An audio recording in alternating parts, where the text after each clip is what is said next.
My name is Abhay, and you are listening to The Speaking Book. I am proud to belong to a country which has provided shelter to the oppressed and refugees of all religions and countries on this earth. I feel proud to tell you that we have given place in our bosom the purest remnant of the Jews who came to South India and took refuge in it in the same year in which their holy temple was destroyed by the tyranny of the Roman race. I feel proud to be a follower of a religion which gave shelter to the remnant of the great Zarathustra race and which it still follows. Swami Vivekananda, the dynamic saint who gave the conch shell of such great words, was born on January 12th, 1863 in Calcutta, Bengal Presidency and then capital of India. His family background was very strong and aristocratic. The fame of the Datta family, which held its elite position in the society, was established by the scholarship and behavior of their ancestors. Name of Vivekananda's father was Vishwanath Datta and mother's name was Bhuvaneshwari Devi. When Bhuvaneshwari Devi was asked about the name of the child, she bowed to Shiva and named her newborn son Vireshwar, keeping his wish in mind. The baby was called Bail as a domestic version of the same name. The child was very dear to everyone, hence, all the family members had to decide the appropriate time to feed him in their lap one by one. When the Anaprashan ceremony took place, then Bail was formally named Narendranath Datta. Narendra, who was playing in the lap, slowly started walking on the ground. Now the curiosity to observe and know everything started awakening in him. Since childhood, unlike an ordinary child, his behavior was more quick paced and inquisitive. He used to react only by observing the environment around him very carefully. Along with childlike playfulness, he also had amazing seriousness. When his mother narrates him interesting stories from Ramayana, Mahabharata, and Puranas, he listens very attentively and keep asking questions from time to time. Many times he would even question the exaggeration of such incidents, and at times, after hearing something impossible, he would sit adamantly wondering how such a thing could have happened. This is impossible. Since childhood, he had been listening to the descriptions of ancient inspirational characters from the scriptures like Vedas, Puranas, Upanishads, etc. He had great faith in the ideals of Lord Sri Ram.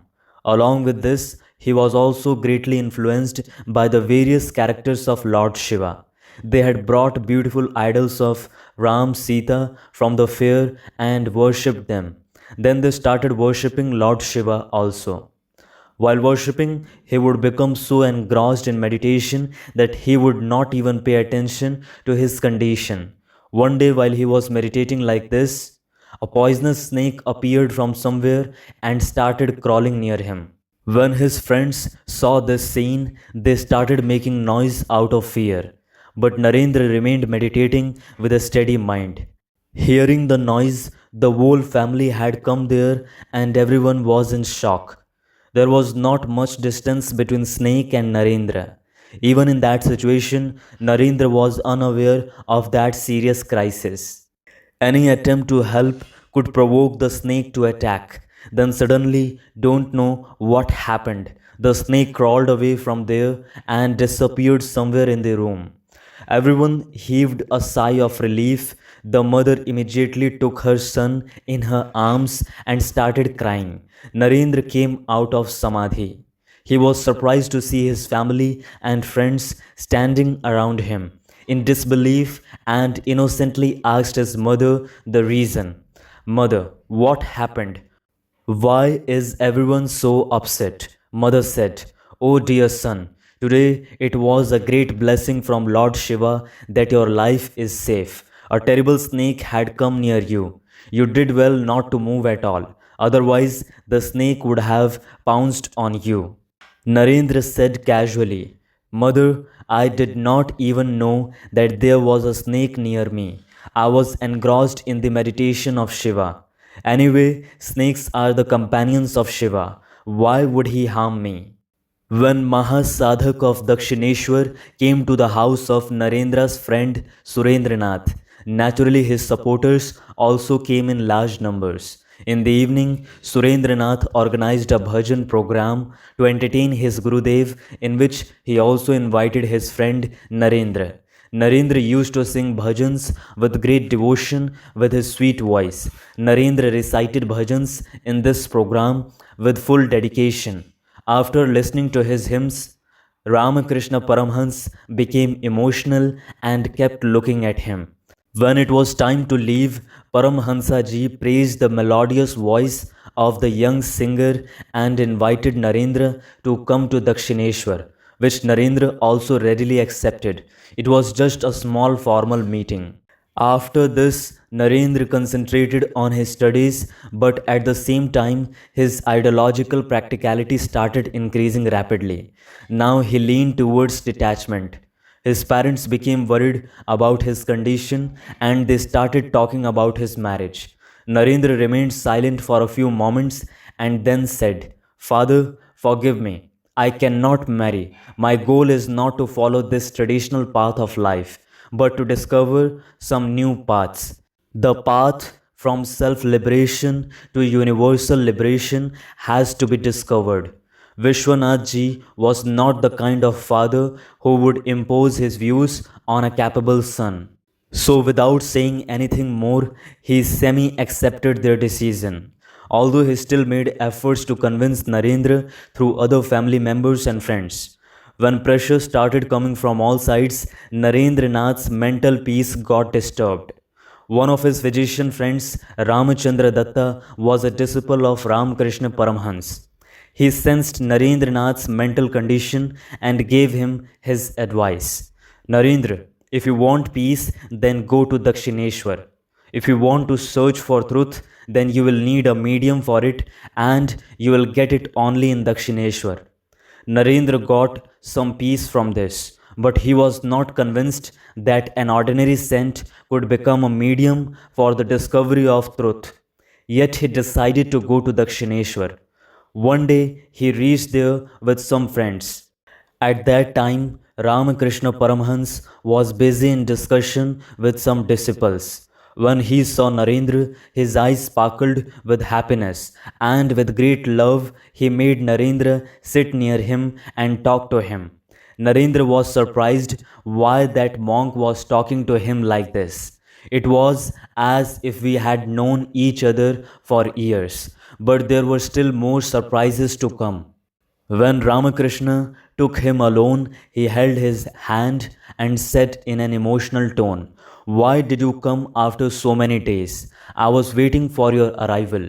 I am bored of talking to this crowd. There is no substance in his words.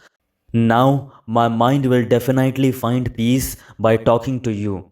You fall on my anguished heart like a drop of rain. Narendra was astonished at that behavior. Tears were continuously falling from the saint's eyes, whose coolness was surprising him even more. Ramakrishna ji started saying to Narendra, You don't know. Who are you? I know. You are the sage of the seven constellations. You are the sun that illuminates this world. You are the male form of Narayana, who have incarnated for the welfare of living beings. Narendra was extremely practical. It was not his nature to believe anything easily. He saw nothing in Ramakrishna's words except fabrication and exaggeration. He felt that this man was mad who is talking such baseless things. But he was even more surprised when he saw Ramakrishna having a casual conversation among people. Now, where has that madness gone? This was hypocritical behavior, but the depth and impact of his words cannot be denied. For a long time, Narendra kept wandering restless, dejected, and aimless, but the distraction of his mind did not allow him to survive. Ultimately, Narendra again reached Dakshineshwar with a decisive question. Everyone was very happy to see him there after a long time. Ramakrishna's eyes were filled with love. There was a shadow of question in Narendra's eyes, and his face was shining with despairing determination. Now Narendra asked a question, Maharaj, have you seen God? Ramakrishna immediately replied in a calm manner, I have seen God just as I am seeing you. Would you also like to see God in the same way? It is not possible. It is certainly difficult, but not impossible. For this, you have to follow some rules. Ramakrishna's words definitely brought some relief to Narendra's troubled mind, because no scholar till date had spoken with such conviction and faith that Ramakrishna had talked about encountering God. But Narendra still could not accept Ramakrishna Paramhans as his guru. One day, when Narendra reached Dakshineshwar after a few months, Paramhans became emotional and hugged him, took him to a solitary place, and made him sit near him on the throne. Suddenly his right foot touched Narendra. Suddenly there was a meteor bright light in Narendra's mind. The eyes were open and what was happening was visible. Walls and doors were turning into molecules and dissolving. A great void had appeared in which everything was being absorbed. Narendra himself also felt himself turning into particles. Suddenly, with an unknown fear, he screamed, Hey, I am dead. What have you done? My parents. Then Ramakrishna made him alert. Narendra became alert and started looking at them. What magic was this? He had great faith in his willpower. But today, a touch made him compelled to think. That divine experience had shattered the body and mind. If you had shown the will to remain in that condition for a moment longer, something so strange would definitely have happened that there would have been a drastic change in life. A mistake was made, fear had taken over, which should not have happened. When Narendra returned home with a new series of thoughts and experiences, he kept thinking about that divine touch and the supernatural reaction it caused. This incident brought a revolutionary change in Narendra's life. Now faith and belief in Sadguru had become strong. Now it was believed that Thakur, that is Paramhans, is a self-accomplished great man and has definitely experienced God.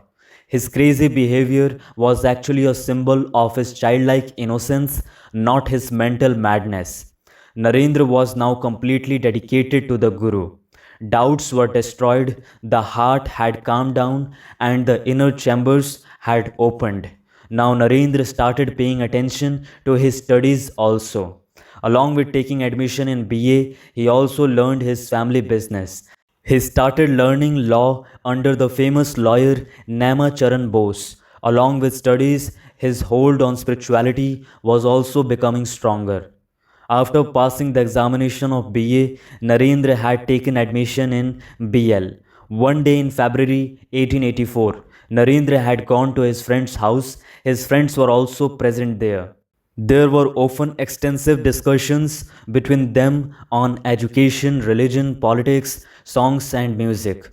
On that day, also, all these activities took place, and the final round of song music was going on. Narendra was reciting a bhajan with his melodious voice when a person came from Narendra's house and gave the sad news that his father Vishwanath Dattaji had suddenly passed away. This news was like a thunderbolt for Narendra. When they reached home running, there was crying and fighting. Mother, siblings, and other family members were crying while hugging the dead body of his father. Although Narendra was very patient, his eyes filled with tears after seeing his father's dead body. After this, he controlled himself and performed the last rites of his father as per the rituals. Being the elder in the house, all the responsibilities were now on Narendra's shoulders.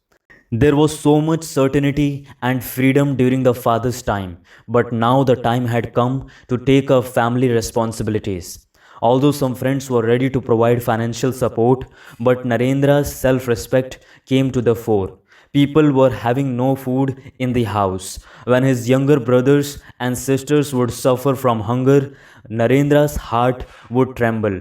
He searched for a job but was unable to find one anywhere. Disheartened, Narendra now had only one support, his Sadguru. Thinking that only the Guru guides him in times of trouble, Narendra decided that now he would have to take time out and go to Dakshineshwar. Narendra took time and reached Dakshineshwar. There, when the Guru listened to the painful story of the disciple in solitude, he realized that family problems had misled a pure seeker. Ramakrishna explained to him with great love. That night, Narendra felt more peaceful than in the previous days. They returned to his home with a new energy. With the blessings of Guru and his own efforts, he did not give much importance to the problems and started finding solutions to them. Soon, good results also started coming. He defended the case regarding the ownership of his house, and on the basis of his own arguments and evidence, he demolished the arguments of the opposition lawyer. The judge pronounced the decision in favor of Narendra. This was Narendra's first practical and personal experience of the victory of truth. The problem of housing was over, but the problem of food still remained. Gurudev was remembered again. There was hope that with the grace of the Guru, some solution would definitely be found in this direction also. Narendra reached Dakshineshwar and bowed his head at the Guru's feet and received blessings. Then the conversation started and the financial problems of Narendra's family came up. Narendra said in a sad tone, "If it's my matter, then I can bear any problem, but seeing the family hungry, I feel ashamed of myself that even after growing up, I am not able to bear the burden of the family." On this, Gurudev said that, "As mother wishes." Then Narendra said in a voice full of hope, "If there is some arrangement for my family to get 2 meals a day in peace, then it will give me peace of mind. You should request something from your goddess in this matter." Ramakrishna looked at Narendra with surprise and then said seriously, "I never asked for anything from goddess. How can I make a request for you? You don't even believe in goddess. Why did she start accepting request for an unbeliever?" Narendra remained silent because he supported only the formless. He did not believe in the corporeal. The Guru was also in dilemma because for the first time the disciple had asked for something, and that too not for himself but for the family. Help must be done. Ultimately, Ramakrishna found a way and said, "Narendra, do one thing. Today is Tuesday. Today you go to Goddess Kali and politely ask for whatever you want. I believe that today Mother Goddess Kali will fulfill all your wishes." Narendra did not get satisfaction because he did not have faith in stone statues. But today he had got such an opportunity to test the Guru that in future he would not hear the Guru blabbering "Goddess, Goddess." After thinking something, Narendra moved towards the temple of Goddess Kali in the second half of that night. When he went inside the temple and looked towards the idol, supernatural rays emanated from its eyes and hit his eyes. They forgot that on the request of Guru Sri Ramakrishna Paramhans, they had come there to ask for wealth and property for the family. Suddenly, something else came out of Narendra's mouth. "Oh, Mother, give me strength, give me knowledge, give me detachment, give me wisdom." After praying to Goddess, Narendra came to Gurudev. Paramhans smiled and asked what he asked for. Then Narendra told the whole truth. Paramhans hit his forehead and said, "Hey, will the family eat these things? Ask for money, gold, silver, diamonds, gems. Go again, correct the mistake." Narendra went thrice, but not even once did any demand for money come out of his mouth. Every time he demanded only prudence, renunciation, knowledge, and devotion. Narendra himself was amazed at what happens to him in front of his mother goddess Kali. Then Ramakrishna said in a serious tone, "There is no worldly happiness in your destiny. Narendra, there is no place for these in your heart. Go with the grace of Goddess, your family will never lack food and clothing. With the immense grace of Mother Kali and the blessings of Guru, Narendranath got a job in the attorney office. Along with this, he also got the work of translation of some books. This solved the problem of hunger to a great extent. Now Narendra's devotion towards Goddess Kali also increased. In May 1884, Narendra was appointed to the post of headmaster of Ishwar Chandra Vidyasagar's Metropolitan School. Now Narendra would work, and after sending his salary home, he would stay in Dakshineshwar ashram. He used to come home when needed. In the ashram, Gurudev used to introduce him to various secrets of knowledge and science. Using simple language and simple examples, he explained the methods of using religion for public welfare. Narendranath had absorbed a great mantra of Gurudev in himself. Paramhans once said in his emotional state, "Don't have mercy on living beings, but serve living beings with the knowledge of Shiva."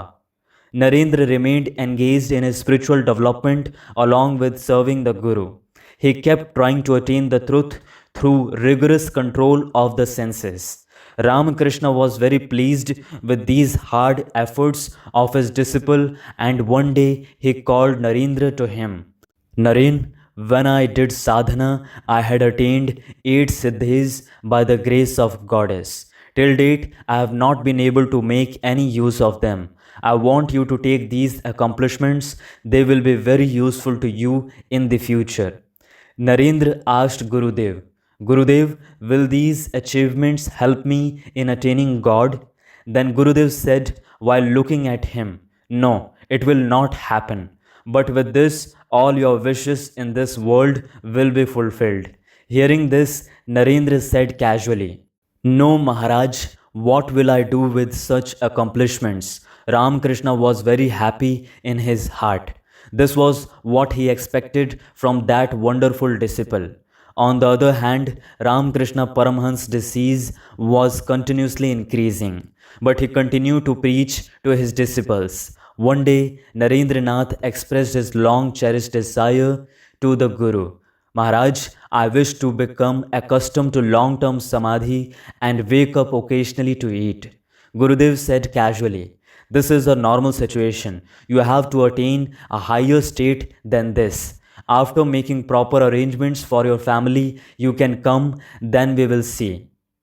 Narendra bowed his head and slowly expressed his opinion. "For now, 3-4 days of samadhi will sufficient." Ramakrishna now said firmly, "Don't be a fool. You only want the means of your own salvation, whereas you have to become the liberator of crores of people. Don't behave like a small pond, because you are a river. Don't narrow your goals." Now, Narendra regretted his mistake, and under the guidance of the Guru, he started trying to attain the higher level of spirituality which the Guru had ordered. For this, he would go to Dakshineshwar and remain engaged in meditation throughout the night. There he attained Kundalini awakening and some other spiritual experiences. Gurudev was pleased and said, "Disciples, my coming into this world has been meaningful. I have achieved the goal for which I was given a human body. Now you complete the remaining work. This is my wish and belief. For this, you will be required leadership and guidance. I hand over this responsibility to Naren." Ramakrishna Paramhans laid the foundation of Ramakrishna Sangha with the aim of uniting them all. This Sangha started paving the way for public welfare as per the orders of the Guru. The garden of Kashipur started developing into a small university. On August 16th, 1886, Gurudev Ramkrishna Paramhans became absorbed in Mahasamadhi. Under the able leadership of Narendranath, who had become Swami Vivekananda, his group of monks was slowly moving towards their goal. In January 1891, Swamiji left alone for Delhi. The architecture of Delhi and the ruined forts and tombs made him aware of physical fragility. We don't want to stay in this world for long. So, time should be utilized well. They were no longer willing to stay. He determined to keep moving forward by awakening people with the sound of Vedanta. Now he set out from Delhi towards that brave land whose history was full of incomparable accounts of bravery and Johar. If there was anything left to be proud of in the history of the Aryans, it was Rajputana only. When Swamiji reached Alwar, a gentleman, Dr. Guru Charan Laskar, made good arrangements for his accommodation with great devotion. From here, Swamiji reached Ajmer and after staying there for a few days came to Mount Abu. Here he resided in a cave, which was a suitable place for his penance and meditation. When a famous Muslim lawyer of Mount Abu got the news of his stay there, he reached him and requested him to accept his hospitality. Swamiji accepted his hospitality and came to live with him. The lawyer had made very good arrangements. Thereafter, Swamiji applied the sacred soil of Rajputana on his forehead and proceeded towards Gujarat from there. While roaming around Ahmedabad and Vardhavan, he reached Limbadi, which was a big center of cotton. After giving sermons at the Raj Bhavan in Limbadi for a few days, Swamiji reached Porbandar. Devan Shankar Pandurang, who was a Vedic scholar, became his host there. There, Swamiji helped him in Sanskrit translation and also learned French from a polyglot. From here, Swamiji's purpose got new wings. When Shankar Pandurang understood his goal, Swamiji, who listens to the sound of Triti in the theatre. Here, people who respect knowledge can be counted on fingers. You will not do much work here. It will be more effective if you go to Western countries and propagate Indian philosophy and knowledge. The stereotypes you are demolishing will be accepted in the West. If India's ancient glory is to be reawakened, then it should start from the Western countries.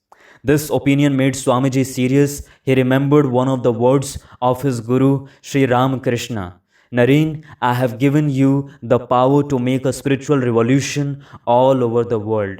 Gurudev's intention and Devan Pandurang's advice were similar. He started thinking about this. Call it a coincidence or divine grace. It was during his stay in Gujarat that Swamiji came to know about the first World Religion Conference to be held in Chicago from America.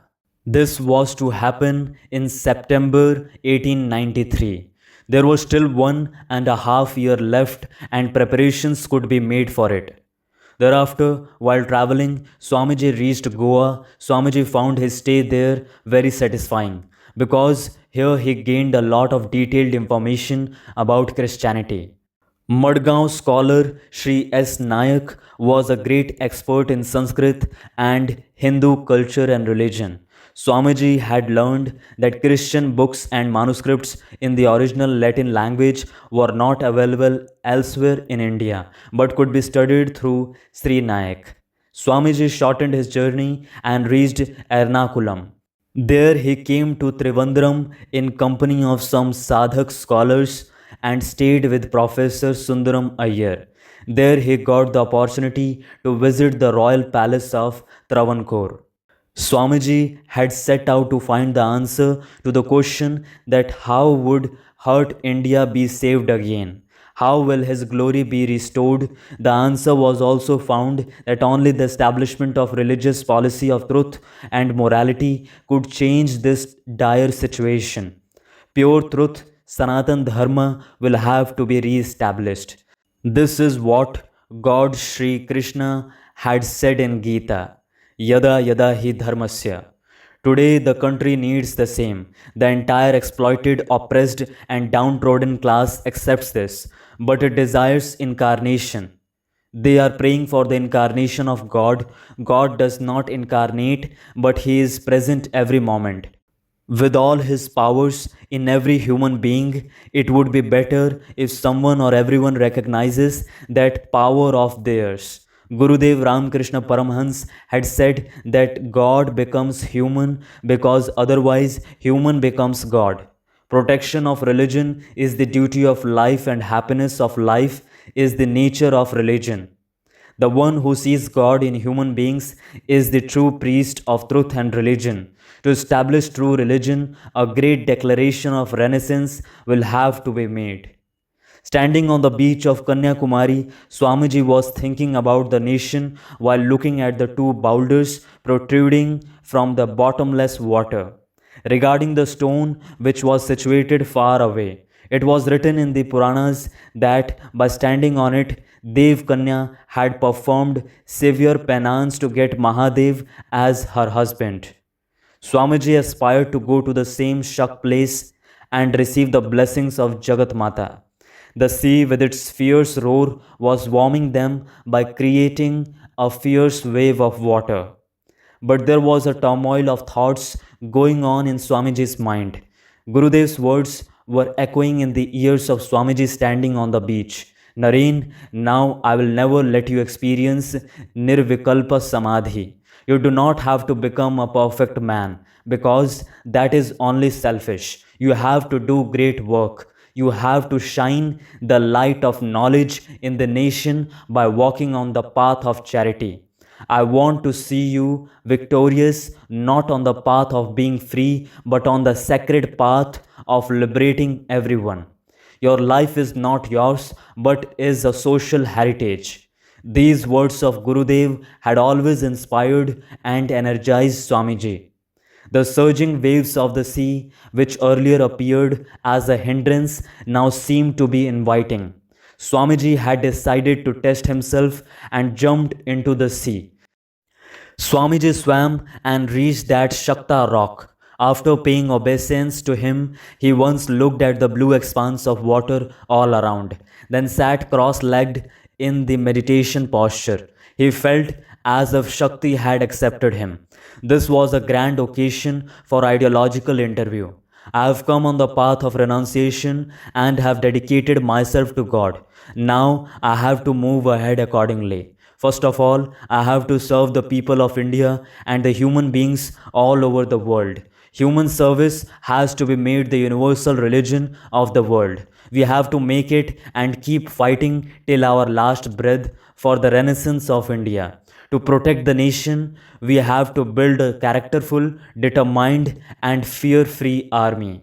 For this, selfish, greedy, and hypocritical people will have to be uprooted from the society, and a huge group of people will have to be created to serve the victims and the exploited. We have to create a generation dedicated to human service. In Swamiji's ideological state, it was clear what to do, but now he was thoughtful on the subject of how to do it. This is a great work. For this, sermons, speeches, and lectures alone will not be enough. Money will also be needed. How? Do Indian rich people even have that much generosity left? Is it not there? Yes, it is not there. Otherwise, there would not have been such poverty in the country. The luxurious and indulgent Indian rich people are like monks themselves and they demand multiple returns even for donations made by mistake. What to expect from them? America, prosperous, full of science, and nourisher of generosity. America had proved itself by going through a period of exploitation and suffering. America free from poisonous thorns like caste, class, and sect. Do not ask for financial alms from America. It is not our nature to beg. We are givers. Relationships of mutual help will have to be established through the method of exchange. First, America will have to give knowledge of ancient Indian culture, then, science and technology will have to be brought from there to India. This is the law of international exchange of progress. This is what has to be done. This was Swamiji's final decision, 24th to 26th of December, which was also the birthday of Lord Jesus, is the final determination of these 3 days of uninterrupted contemplation. Energized by the ideological encounter on the Shakta rock, Swamiji swam back to the shore. Now from Kanyakumari, he started towards Rameshwaram. After stopping at Madurai and Ramnad, he concluded his Parivrajaka journey at Rameshwaram. Although this was also just a stopover because now the real journey had to be done.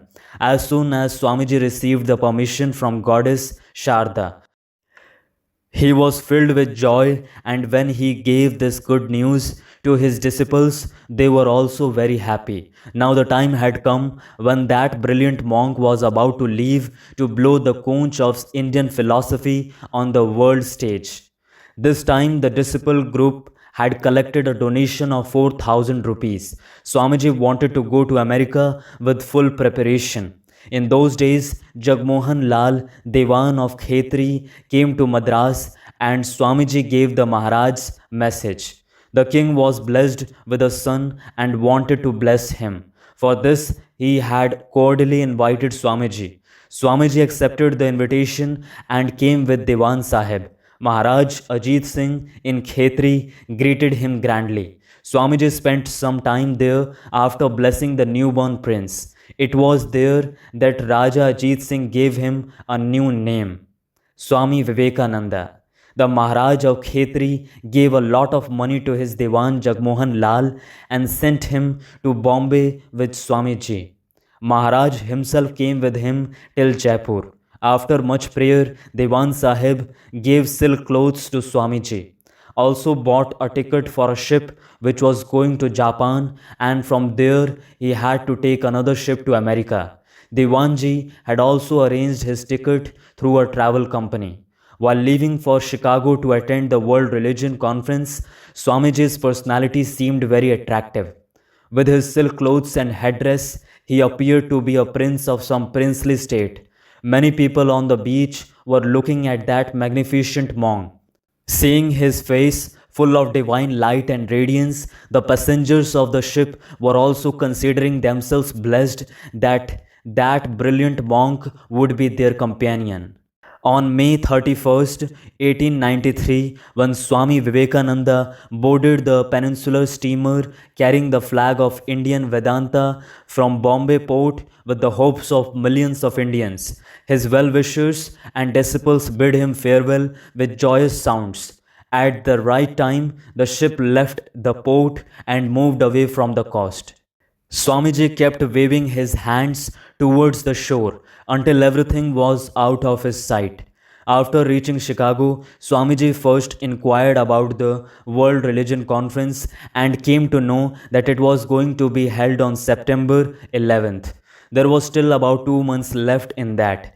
Now that he had arrived, it was a golden opportunity to travel around for 2 months and get information about America and American people.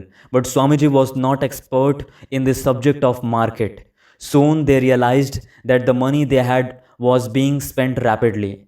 He was thrifty, but what would he do with those people who did not hesitate to cheat even a monk? There, someone told him that Chicago was an expensive city while Boston was cheap and easy to live in. Therefore, after thinking carefully, he boarded a train bound for Boston on August 15th.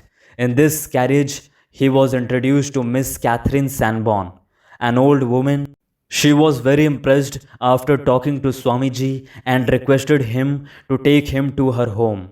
Swamiji faced formidable problem which worried him greatly. There was the problem that as a speaker at the World Religion Conference, entries for representatives of all countries and religions had been made, and the list had also been prepared a year in advance. There was no mention of any Indian representative by the name of Vivekananda or Videshananda in that list. Hearing the problem, Mr. Wright said, Swamiji, you must be assured that you will definitely participate in the conference. Swamiji felt happy after hearing this conversation of Mr. Wright. Mr. Wright immediately wrote a letter to one of his friends, Mr. Barron, who was the main pillar of the conference, and wrote his address on a separate paper and gave it to Swamiji. It was Mr. Wright who bought Swamiji a ticket to Chicago and, after much insistence, also gave him some money.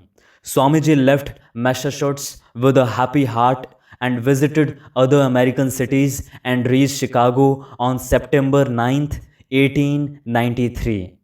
There were still 2 days left for the conference. Swamiji wanted to meet with Mr. Barron early to make sure that he was attending the religious conference. As soon as he put his hand in his pocket to take out the paper with Mr. Barron's address, he was stunned. The paper had also gone missing somewhere. Bad luck was not leaving him. There was a small bungalow on the same road, on whose terrace an American woman was watching Swamiji's activities for a long time. From morning to afternoon, perhaps she had understood to some extent that he was not a prankster or a madman. So she came out of her bungalow and stopped near Swamiji. The brightness of that countenance impressed her, and she respectfully introduced herself to Swamiji and learned about his problem. Only then did Swamiji realize that even he had not heard of Mr. Barron's name in that area. So, how could anyone else have told him? The name of that kind lady was Mrs. George W. Hale, who lived in the bungalow opposite with her husband and children. She took Swamiji to her home with respect.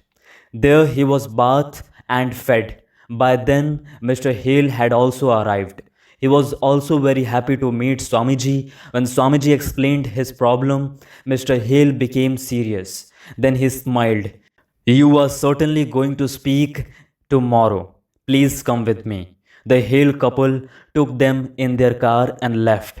A ray of hope again appeared amidst the clouds of despair. It has also been said, "Where there is a will, there is a way." Dr.